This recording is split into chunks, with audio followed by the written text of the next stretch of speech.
नमो नमः। आप सभी का हार्दिक स्वागत है। मैं प्रिंस कुमार उपाध्याय आज पुनः करण कारक के साथ में उपस्थित हूँ। आज हम लोग सीखेंगे तृतीय विभक्ति का प्रयोग करना। करण कारक को तृतीय विभक्ति के माध्यम से व्यक्त करते हैं, तो जानते हैं कि हाँ उसका वाक्यों में कैसे प्रयोग करेंगे।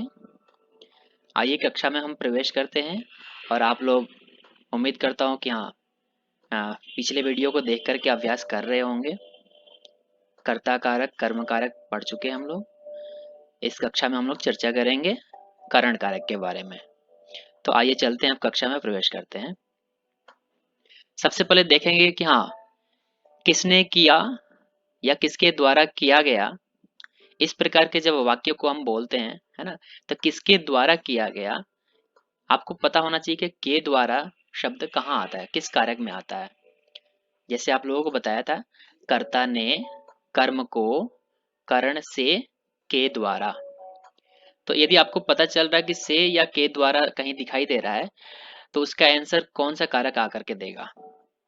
तो आपको पता होना चाहिए कि इसका उत्तर, यानी इस प्रकार के जितने भी वाक्य होंगे, वह साइकिल से जाता है, वह साइकिल के द्वारा जाता है, वह बस के द्वारा जाता है।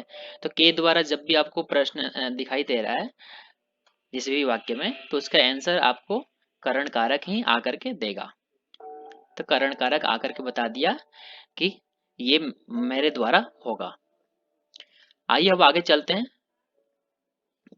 सबसे पहले देखेंगे जिस साधन के द्वारा कार्य किया जाता है उसे करण कारक कहते हैं। यानी जो भी साधन, साधन मतलब सहायक, काम करने में जो सहायता कर रहा है उसको हम साधन बोलते हैं। जैसे वह बस से विद्यालय जाता है, तो बस विद्यालय जाने में सहायता कौन कर रहा है, तो बस कर रहा है। तो आपका बस साधन हो गया। तो जिस साधन के द्वारा कार्य किया जाता है उसे करण कारक कहते हैं, यानी उसी साधन को हम करण कारक कहेंगे। अच्छा, करण कारक में कौन सी विभक्ति प्रयोग की जाएगी, तो करण कारक में तृतीय विभक्ति प्रयुक्त होती है। तृतीय विभक्ति का प्रयोग करते हैं। यानी कैसे पता चलेगा, कर्ता ने प्रथमा विभक्ति हो गई, कर्म को द्वितीय विभक्ति हो गई, और करण से के द्वारा तृतीय विभक्ति हो गई। यानी करण कारक जब भी आएगा तो उसमें तृतीय विभक्ति होगी। यानी करण कारक को कहने के लिए तृतीय विभक्ति का प्रयोग किया जाता है। इसका चिन्ह क्या होता है, कैसे पता चलेगा हमें, तो इसका चिन्ह है से या के द्वारा होता है। से या के द्वारा, तो कोई भी वाक्य में आप देख सकते हैं, जिस वाक्य में से या के द्वारा आपको दिखाई देता है तो वहां पे आप करण कारक का प्रयोग करेंगे। आइए उदाहरण के माध्यम से देखते हैं। जैसे तुम हाथ से लिखती हो, छोटा सा वाक्य हम लोग बनाना सीख गए हैं। तुम लिखती हो, त्वम लिखती, त्वम लिखसी, तुम लिखती हो, त्वम लिखसी। अब देखेंगे कि हाथ से लिखती हो, हाथ से लिखती हो, तो हाथ यहाँ पे क्या है, साधन है हमारा। हाथ क्या है, साधन है। तो क्या हो जाएगा, हाथ में तृतीय विभक्ति, यानी करण कारक जब मिल गया आपको साधन में तृतीय विभक्ति करेंगे, तो तृतीय विभक्ति कर दिए हस्त से हस्तेना। हस्त मतलब हाथ, और तृतीय विभक्ति लगाएंगे तो बालकेन जैसे बनाते हैं वैसे ही हस्तेना। तो आप लोग ध्यान देंगे, जो भी साधन होगा यानी करण कारक जो भी है उसमें तृतीय विभक्ति प्रयोग करेंगे। बालक शब्द रूप पिछले वीडियो में बता दिया था, उसी टाइप से हम लोग रूप चलाएंगे। अभी भी एक बार देख लेंगे। तो यहाँ पर देखेंगे तुम हाथ से लिखती हो, यहाँ पर लिखने का साधन क्या है, लिखने का साधन हाथ है। लिखने का साधन क्या है, हाथ। हाथ को क्या बोलते हैं, हस्त बोलते हैं। हाथ को क्या बोलते हैं, हस्त। तो हस्त में क्या हो जाएगी, कौन सी विभक्ति हो जाएगी, तृतीय विभक्ति हो जाएगी। तृतीय विभक्ति का प्रयोग हम कर लेंगे। अब आगे देखते हैं हम, जब करण कारक में हमने तृतीय विभक्ति प्रयोग करना है तो कैसे करेंगे। तो बालक शब्द रूप आप लोग देखे होंगे, नहीं देखे होंगे तो आप लोगों के लिए अभी बता देता हूँ। बालक शब्द का तृतीय विभक्ति में बनता है। जैसे प्रथमा में देखते हैं, पहले बालकः बालकौ बालकाः, बालकं बालकौ बालकान्, बालकेन बालकाभ्याम बालकैः। तो तृतीया में क्या बनेगा, बालकेन बालकाभ्याम बालकैः। तो ये हो गया हमारा पुल्लिंग में, यानी बालक के द्वारा, दो बालकों के द्वारा, और तीन या तीन से अधिक बालकों के द्वारा, यानी अनेक बालकों के द्वारा, ऐसा अर्थ करेंगे। अच्छा, किम शब्द का रूप भी हम लोग सीखे थे, कह कऊ के, कम कऊ कान। तृतीया में कैसे सीखेंगे, तो सेम चलेगा, बालकेन है तो बाल हटा देंगे, उसमें से केन मिला देंगे, तो केन हो जाएगा, किम शब्द का रूप हो गया। फिर काव्याम, बाल काव्याम है तो बाल हटा देंगे, यानी बाल बाल हटा देंगे तो किम शब्द का रूप बन जाएगा आपका। तो बाल काव्याम तो काव्याम, बाल कई तो कई।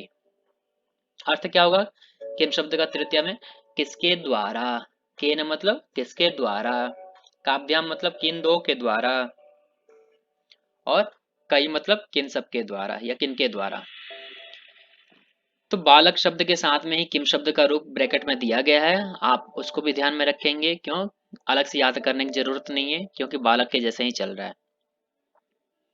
अब देखते हैं पुल्लिंग में हो गया ये हमारा, स्त्रीलिंग में देखेंगे बालिका शब्द रूप, बालिका बालिके बालिकाः, बालिकाम बालिके बालिकाः। अब तृतीया में बनेगा बालिकया बालिकाभ्याम बालिकाभिः। तब देखेंगे बालिकया बालिकाभ्याम बालिकाभिः। अब वैसे ही जैसे ऊपर हम फॉलो कर रहे थे किम शब्द रूप, वैसे ही नीचे वाले शब्द में भी रिलेट करेंगे। जैसे बालिकया है तो बाली हटा देंगे तो कया बच गया, तो कया किम शब्द का बन गया। फिर बालिकाभ्याम तो काव्याम, बालिकाभि तो काभि। तो इस प्रकार से आपका किम शब्द भी बालिका शब्द से रिलेट करके तृतीय में बना सकते हैं। यदि आपको शब्द रूप याद होगा तो कोई बात नहीं, बहुत अच्छी बात है, और नहीं याद होगा तो आप यहीं से रिलेट कर सकेंगे, आपको टेंशन की जरूरत नहीं है। सेम अर्थ होगा, कया मतलब किसके द्वारा, काव्या मतलब किन दोनों के द्वारा या किन सब के द्वारा, काव्य हो गया। नपुंसक लिंग में आएंगे तो सेम रूप चलता है, बालक के तरह ही चलेगा। तो फलेन फलाभ्याम फलई, बालकेन बालकाभ्याम बालकई, वैसे ही फलेन फलाभ्याम फलई, क्योंकि प्रथमा और द्वितीया में अलग चलता है, फलम फले फलानी फलम फले फलानी, फिर तृतीया से पुल्लिंग जैसा ही चलने लगता है। तो केन काव्याम कई हो गया, किसके द्वारा, किन दो के द्वारा किन सब के द्वारा। तो इस प्रकार से ये शब्द जरूर आपको याद होने चाहिए, क्यों, क्योंकि इसी के आधार पे आप शब्द रूप यूज करेंगे। आइए आगे देखते हैं, कुछ उदाहरण के माध्यम से समझने का प्रयास करते हैं। और मैं एक बात बता देना चाहता हूँ, आप भाव को समझेंगे, अर्थ को समझेंगे और फिर शब्दों का प्रयोग करेंगे। जब तक भाव और अर्थ नहीं समझेंगे तब तक आप सही ढंग से प्रयोग नहीं कर पाएंगे, आपसे असावधानी हो सकती है। तो इसलिए ध्यान देंगे, मैं बता रहा हूँ। जैसे मान लीजिए मैं बोलता हूँ मैं हाथ से खाता हूँ, तो मेरे पास में हाथ तो दो हैं, लेकिन खाता किससे हूँ, एक हाथ से खाता हूँ। स्वाभाविक है, सभी लोग एक हाथ से खाते हैं, वो रेयरली है जो बच्चे हैं दो हाथों यूज कर लेते हैं। मैं पैरों से चलता हूँ, तो मेरे पास में दो पैर है, तो स्वाभाविक है कि दो पैर है यानी द्विवचन आएगा। और यदि मान लीजिए हाथी पैरों से चलते हैं, तो उनके पास में, हाथी के पास में कितने पैर होते हैं, चार पैर होते हैं। किसी भी जानवर के पास में चार पैर हैं, तो उसमें तीन या तीन से अधिक के लिए कौन सा वचन का प्रयोग करते हैं, बहुवचन का, बहुवचन का। और मानव के पास में कितने पैर हैं, दो पैर हैं, तो द्विवचन का प्रयोग करेंगे। ठीक है, इस प्रकार से आप भाव को समझेंगे, अर्थ को समझेंगे, फिर आप शब्दों का प्रयोग करेंगे। आइए उदाहरण के माध्यम से देखते हैं। नरः पादाभ्याम चलति, नरः पादाभ्याम चलति। सबसे पहले छोटा सा वाक्य देखेंगे, नरः चलति, नरः प्रथम पुरुष में आ गया, इसलिए चलति क्रिया हो गई, प्रथम पुरुष एक वचन। तो नरः चलति, आदमी चल रहा है या चलता है, किसके द्वारा चलता है जी, पैरों के द्वारा। मानव के पास में दो पैर है, आपको दिखाई दे रहा होगा। तो पादाभ्याम, पाद मतलब बोलते हैं पैर, संस्कृत में बोलते हैं पाद मतलब पैर, हस्त मतलब हाथ, और पाद मतलब पैर। तो नरः पादाभ्याम चलति। अब आगे देखते हैं, अहम हस्ताभ्याम नमामि, छोटा सा वाक्य देखेंगे, अहम नमामि, मैं नमस्कार करता हूँ। हाथों से नमस्कार करते हैं ना, नमस्कार एक हाथ से नहीं करते हैं कभी भी, दोनों हाथ यूज करके, है ना, मिला देते हैं हाथ और फिर नमस्कार करते हैं, यानी हाथ जोड़ करके नमस्कार करते हैं, तो उसमें दोनों हाथ यूज हो रहे हैं, इसीलिए द्विवचन का प्रयोग करेंगे। अहम हस्ताभ्याम नमामि, अहम हस्ताभ्याम नमामि। आगे चलते हैं, त्वम कर्णाभ्याम शृणोषि, त्वम शृणोषि यानी तुम सुनते हो, तुम मध्यम पुरुष है, त्वम, इसीलिए क्रिया भी मध्यम पुरुष शृणोषि हो गया। अच्छा, कानों से सुनते हो, हमारे पास में दो कान होते हैं, तो दो कान के लिए द्विवचन का प्रयोग करेंगे, तो त्वम, कर्ण मतलब होता है कान, तो कर्णाभ्याम, बालकेन बालकाभ्याम, तो वैसे ही कर्णेन कर्णाभ्याम द्विवचन का प्रयोग कर लिए, तो त्वम कर्णाभ्याम शृणोषि, तुम कानों से सुनते हो। अब आगे देखते हैं, बालकाः नासिकया जिघ्रन्ति, छोटा सा वाक्य देखेंगे पहले, बालकाः बहुवचन में है, बालकः बालकौ बालकाः, तो घ्रा धातु से सूंघना अर्थ है घ्रा धातु का, तो उसका रूप चलाएंगे जिघ्र में चेंज करके, जिघ्रति जिघ्रतः जिघ्रन्ति, तो बालकाः बहुवचन है तो क्रिया भी बहुवचन की होगी, जिघ्रन्ति। बालक सूंघते हैं, किसके द्वारा सूंघते हैं, तो नासिकया, हमारे पास में कितने नाक होते हैं, नाक एक, ठीक है, तो इसलिए एक वचन का ही प्रयोग करेंगे, नासिकया, जैसे बालिका शब्द से बालिकया, वैसे ही नासिका शब्द से नासिकया। यहाँ पे बालक शब्द बहुवचन है, तो आप लोग डाउट नहीं करेंगे कि हाँ नासिका भी क्यों नहीं होगा, नाक तो एक ही होता है, ठीक है, तो बालकाः नासिकया जिघ्रन्ति, बालक नाक से सूंघते हैं। अब आगे देखते हैं, छात्राः पुष्पैः स्वागतं कुर्वन्ति, छात्राः स्वागतं कुर्वन्ति, छात्र स्वागत करते हैं, किसके द्वारा करते हैं, यानी फूलों से करते हैं, फूल एक वचन नहीं है ना, बहुत सारे, एक फूल से स्वागत तो कोई करता नहीं है ना, बहुत सारे फूल होते हैं मिक्स, है ना, तो पुष्पम पुष्पे पुष्पाणि, पुष्पम पुष्पे पुष्पाणि, तृतीया में हमें यूज करना है ना, फूलों से बहुवचन में, तृतीया बहुवचन में, तो पुष्पेण पुष्पाभ्याम पुष्पैः, बहुवचन में आ गया पुष्पैः, यानी छात्र फूलों से स्वागत करते हैं, या देख रहे होंगे आप लोग चित्र में, सारे छात्र मिलकर के टीचर्स का स्वागत कर रहे हैं। कुछ और उदाहरण देखते हैं, सह नेत्राभ्याम अंधः अस्ति, सह नेत्राभ्याम अंधः अस्ति, सबसे पहले छोटा सा वाक्य देखेंगे, सह अंधः अस्ति, वह अंधा है, अस्ति स्तः सन्ति, तो सह प्रथम पुरुष एक वचन है, तो अस धातु का एक वचन में कर दिए प्रयोग, सह अस्ति, वह है, क्या है जी, अंधा मतलब अंधा, किससे अंधा है, तो नेत्राभ्याम, जिसके दोनों आंख नहीं होंगे वही तो अंधा कहलाएगा, है ना, तो सह नेत्राभ्याम, नेत्र मतलब आंख, तो यानी वह आंखों से अंधा है, तृतीय विभक्ति द्विवचन का प्रयोग कर लिए, नेत्राभ्याम करण कारक है ना।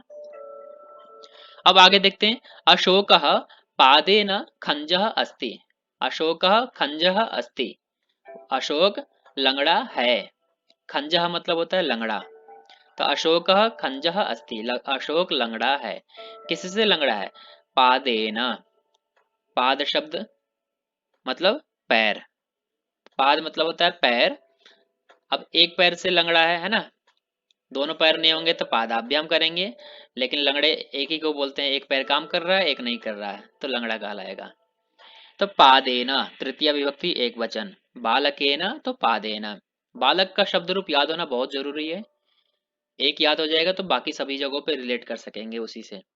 अब आगे देखते हैं, बालकाः मुखेन खादन्ति, बालकाः मुखेन खादन्ति, बालकाः खादन्ति, बालक खा रहे हैं या खाते हैं, किसके द्वारा खाते हैं, मुंह के द्वारा, मुख एक ही है ना हमारे पास में, मुंह, मुख मतलब मुंह, तो यानी माउथ, ठीक है, बालक मुंह से खाते हैं या मुंह के द्वारा खाते हैं।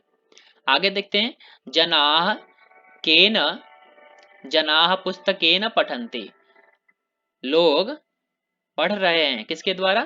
पुस्तक के द्वारा पढ़ रहे हैं। पुस्तकेन ते विद्यया विनम्राः भवन्ति।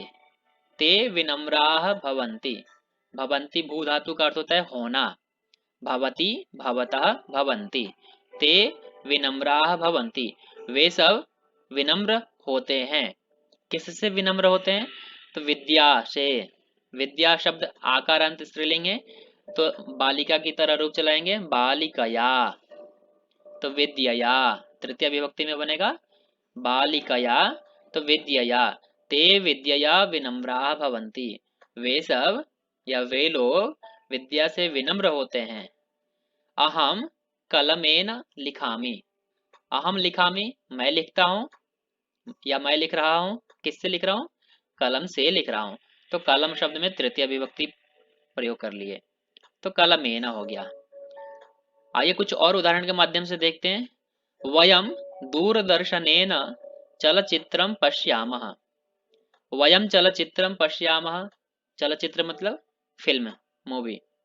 वयम पश्यामः, वयम उत्तम पुरुष एक बहुवचन का है, तो क्रिया भी उत्तम पुरुष बहुवचन की होगी। तो हम सब चलचित्र यानी हम सब फिल्म देख रहे हैं।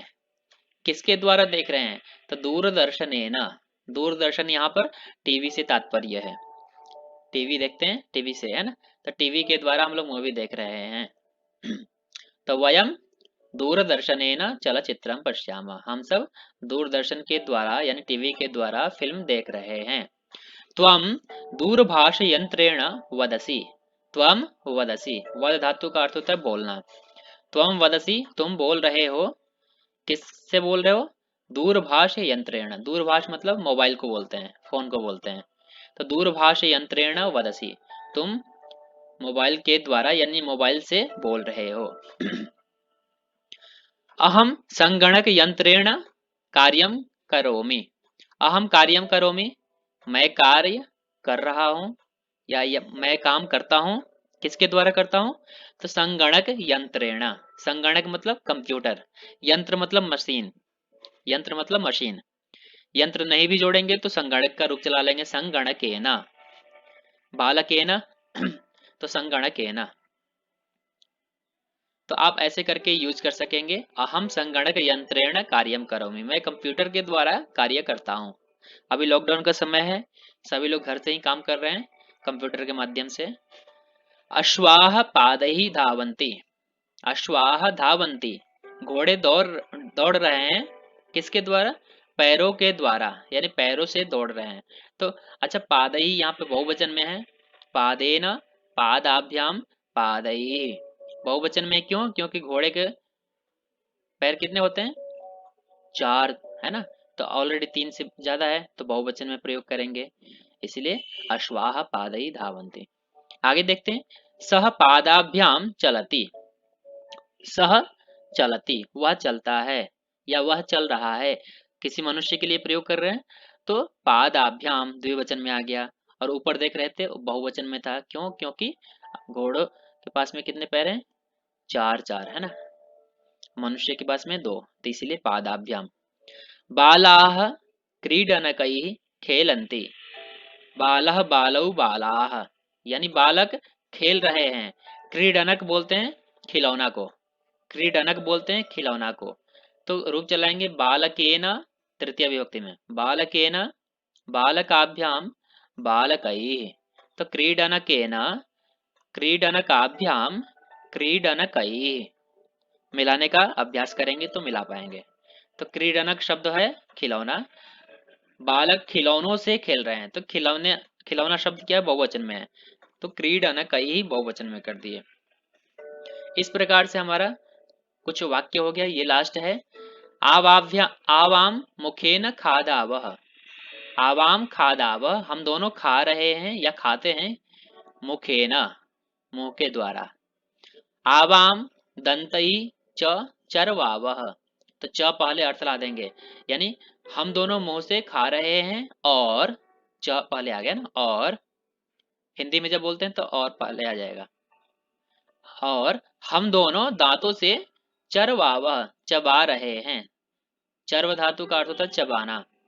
चरवती चरवता चरवंती, है ना। तो वैसे ही आवाम चरवावा, हम दोनों दांतों से चबा रहे हैं। फल ही शरीरम पुष्टम भवति, फलों से शरीर क्या होता है, पुष्ट होता है। फलों से शरीर क्या होता है, पुष्ट मतलब एकदम ताकतवर हो जाता है, हृष्ट पुष्ट हो जाता है। आगे चलते हैं। छात्रः कलमेन लिखति, छात्रः कलमेन लिखति, छात्र कलम से लिखता है। बालकाः कंदुकेन क्रीडन्ति, तो इस प्रकार से आप उसमें तृतीय विभक्ति प्रयोग कर लेंगे। तो कंदुकेना, कंदुकेना मतलब बॉल होता है, कंदुकेना मतलब होता है बॉल। तो बालकाः कंदुकेन क्रीडन्ति, बालक गेंद से खेल रहे हैं या खेलते हैं। गजाः पादैः चलन्ति, हाथी चल रहे हैं या चलते हैं, किसके द्वारा चलते हैं, पैरों के द्वारा चलते हैं। तो पादई बहुवचन में आ गया। इस प्रकार से कुछ वाक्य थे, हम लोगों ने देखा, और आप लोग अभ्यास करेंगे तो और समझ में आएगा। आगे देखते हैं, आगे कुछ और कुछ अभ्यास प्रश्न है तो उसको देख लेते हैं। विकल्पों से सही उत्तर चुनकर रिक्त स्थान पूरे कीजिए। वयम विद्यालयम गच्छामः, हम सब विद्यालय जाते हैं। किसके द्वारा जाते हैं, जिसके द्वारा जाएंगे उसमें तृतीय विभक्ति प्रयोग करेंगे, यानी बालक के ना। तो यहाँ पर चुनना है आपको बस याने ना, सही आंसर है आपका बस याने ना। अब आगे देखेंगे। अश्वः धावति, घोड़ा दौड़ता है। खाली स्थान में भरना है आपको। घोड़े के पास में कितने पैर होते हैं, 3 या 3 से अधिक, तो बहुवचन का प्रयोग यानी पादाभ्याम, तो पादाभ्याम कर देंगे। अब आगे देखते हैं। अहम खाली स्थान क्रिकेट क्रीडाम पश्यामि, मैं क्रिकेट देख रहा हूँ। किसके द्वारा देख रहा हूँ जी, तो दूरदर्शन यंत्रेण, तृतीय विभक्ति का प्रयोग करना है। दूरदर्शन यंत्रेण, दूरदर्शन मतलब टीवी। अब देखते हैं, एक पद में उत्तर देना है आपको। किम शब्द का रूप जैसे हम लोग सीखे थे है ना पिछली स्लाइड में, तो आप लोग रिलेट करके समझ सकते हैं। जनाः केन पठन्ति, लोग किसके द्वारा पढ़ते हैं। केन है तो एक वचन में पूछा जा रहा है, तो एक वचन में ही आंसर देंगे। बहुवचन में रहेगा तो बहुवचन में आंसर देंगे। तो जनाः केन पठन्ति, लोग किसके द्वारा पढ़ते हैं, तो पुस्तकेन, केन तो पुस्तकेन। सर्वे कया जिघ्रन्ति, सभी लोग किसके द्वारा सूंघते हैं। कया स्त्रीलिंग में तृतीय विभक्ति एक वचन। तो नासिकया, नासिका मतलब नाक, नासिका है ना, नाक स्त्रीलिंग में है, इसलिए बालिकया बनता है तो नासिकया बन जाएगा। तो सर्वे नासिकया जिघ्रन्ति, सभी लोग नाक से सूंघते हैं। जनाः कया विनम्राः भवन्ति, लोग किसके द्वारा यानी किससे विनम्र होते हैं। तो स्वाभाविक है कि विद्या ग्रहण करते हैं तो उससे हम विनम्र होते हैं, ज्ञान आता है तो विनम्र होते हैं। विद्यया, विद्या शब्द से तृतीय विभक्ति में बनाएंगे विद्यया। Thank you so much.